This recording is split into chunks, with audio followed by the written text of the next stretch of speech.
साताऱ्यात खायचं विचाराल तर तुम्ही खाऊन थकाल एवढी ठिकाणं आहेत. नमस्कार, मी स्मिता म्हणजेच मराठी कन्या. साताऱ्यात काय आणि कुठे खायचं हे सांगायला अथर्व आमच्यासोबत होता. सातारकर सोबत आहे म्हटल्यावर टेन्शन नव्हतं. सुरुवात आम्ही सुपनेकर अल्पोपहार इथून केली. इथे मिळतो युनिक असा हिरव्या चटणीत बुडालेला वडा. टेस्ट एकदम कमाल आहे. बटाटा वडा, साबुदाणा वडा आणि सगळ्यात भारी दही वडा आम्ही इथे ट्राय केला आणि सगळं चवीला कमाल होतं. साताऱ्यात खाण्यासाठी संध्याकाळी बरेच ऑप्शन असतात असं अथर्व सांगत होता. राजपथवर फिरत फिरत जागेची माहिती घेत येऊन पोहोचलो राजपुरोहितमध्ये. इथली स्पेशालिटी आहे कांदा कचोरी, पण ती इतकी स्पेशल आहे की आम्ही जाईपर्यंत संपून गेली.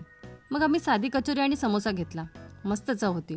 त्यानंतर पाणीपुरी घेतली, पण पाणीपुरी एक एक मिळत नाही. पुरीमध्ये बुंदी, गोड आणि तिखट पाणी भरून एकत्रच दिली जाते. हे सर्व खाऊन झाल्यावर समोरच वडापावचा छोटा स्टॉल होता. साताऱ्यात वडापाव कसा मिळतो याची उत्सुकता मला होती. बोले मामांचा वडापाव साताऱ्यात कोणाला माहीत नाही असं कोणी नाही. गरमागरम वडापाव चवीला भारी होता.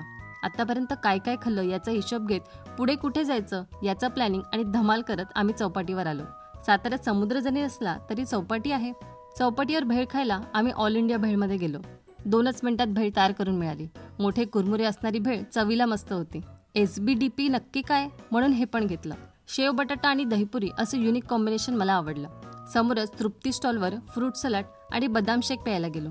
छोट्या कपमध्ये मिळणाऱ्या फ्रूट सलाडची चव कमाल होती. एवढं सगळं खाऊन चालत येऊन पोहोचलो युनिक कोल्ड्रिंक जवळ. एकदम जुनी वाईब देणाऱ्या दुकानात मिळतो वेगवेगळ्या फ्लेवरचा सोडा. आईस्क्रीम सोडा मसाला ऑर्डर केला. नंतर एकामागून एक मस्क मेलन आणि ऑरेंज सोडा घेतला. पहिल्या दिवशीचा खाण्याचा कोटा संपून आम्ही दुसऱ्या दिवशी पुन्हा एकदा खाण्यासाठी तयार होतो. सकाळच्या नाश्त्यासाठी नानाची पुरी भाजी खायला गेलो. इथली पुरी भाजी सातारकरांची फेवरेट आहे हे इथल्या गर्दीवरून समजते.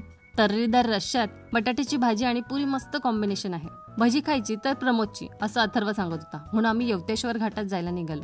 प्रमोदमध्ये आलो आणि इथली कांदा भजी खाल्ली आणि ती खरंच भारी होती. साताऱ्यात सगळंच खाल्लं पण मिसळ नव्हती ट्राय केली. मिसळसाठी चंद्रविलासमध्ये गेलो. मला जशी मिसळ आवडते तशीच इथली मिसळ आहे. मला आवडलेल्या मिसळपैकी ही एक मिसळ. इथे आम्ही उत्तप्पा आणि पावभाजी सुद्धा ट्राय केली. साताऱ्यातलं सगळ्यात बेस्ट आम्ही शेवटी ठेवले. साताऱ्याचा जगप्रसिद्ध कंदी पेढा. लाटकर हे साताऱ्यातील जुने पेढेवाले.